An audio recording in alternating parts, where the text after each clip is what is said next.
आप सबों को जय मसीह की। आज का विषय मैं तुम्हें अनाथ ना छोड़ूंगा, यूहन्ना 14 अध्याय 16 से 18 पद।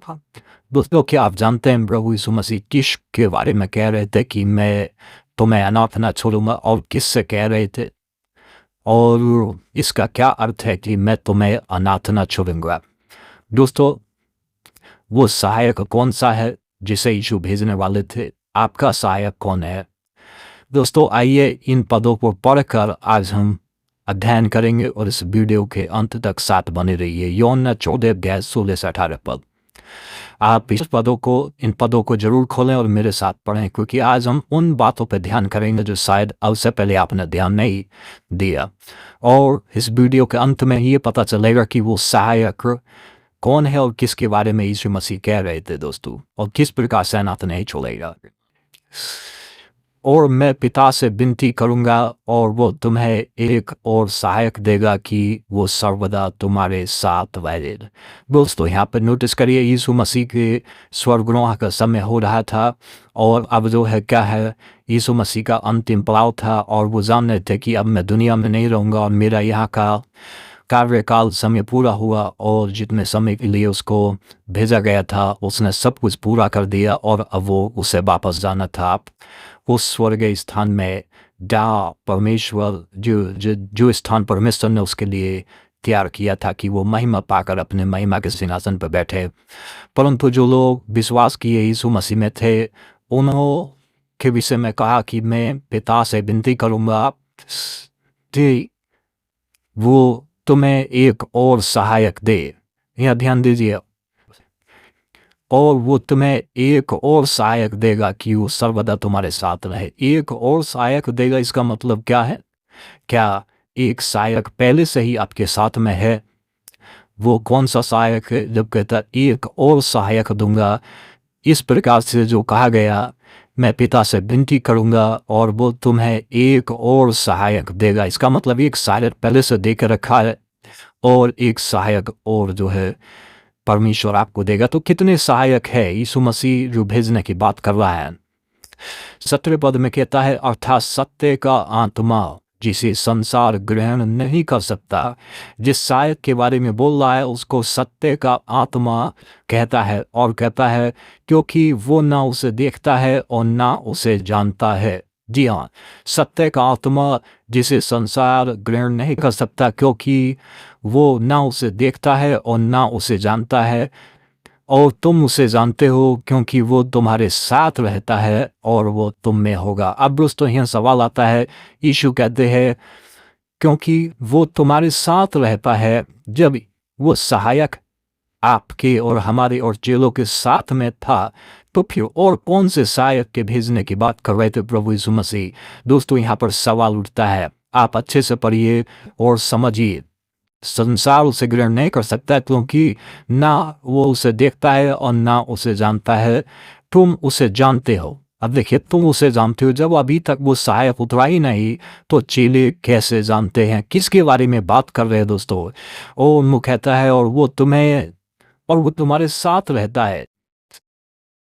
जी हाँ, और फिर कहता है कि वो तुम में होगा। ये फ्यूचर की बात बोल रही है कि वो तुम में होगा, लेकिन तुम्हारे साथ रहता है, वो तुम में होगा। और कहता है 18 पद में, मैं तुम्हें अनाथ ना छोड़ूंगा। जी हाँ, मैं तुम्हें अनाथ ना छोड़ूंगा, मैं तुम्हारे पास आता हूँ।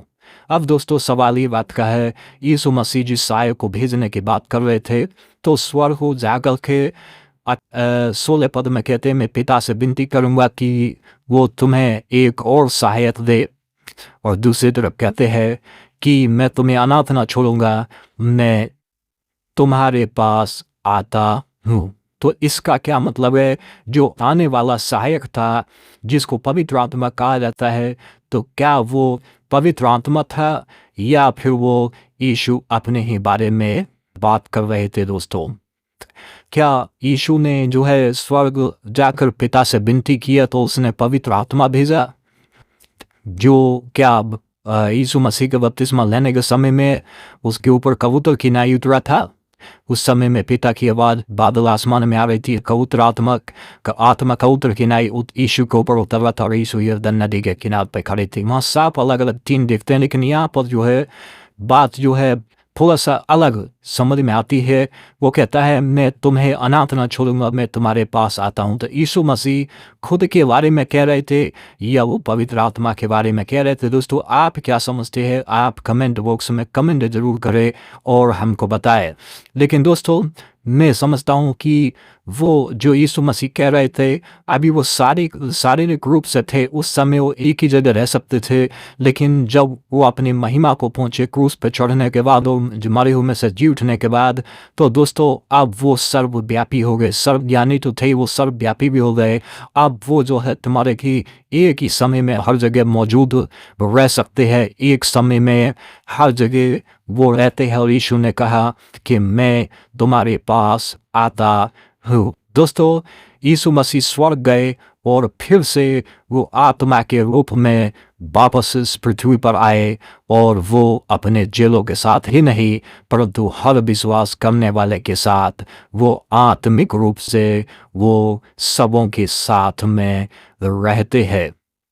और वो कहते हैं कि तुम अकेले नहीं हो, मैं तुम्हारे साथ हूँ। तुम अनाथ नहीं हो, मैं तुम्हारा शुभचिंतक हूँ। मैं तुम्हारे साथ रहने वाला हूँ, मैं तुम्हारी मदद करने वाला हूँ। मैं तुम्हें अकेला ना छोड़ूंगा, निराशा में और उदासी में ना छोड़ूंगा।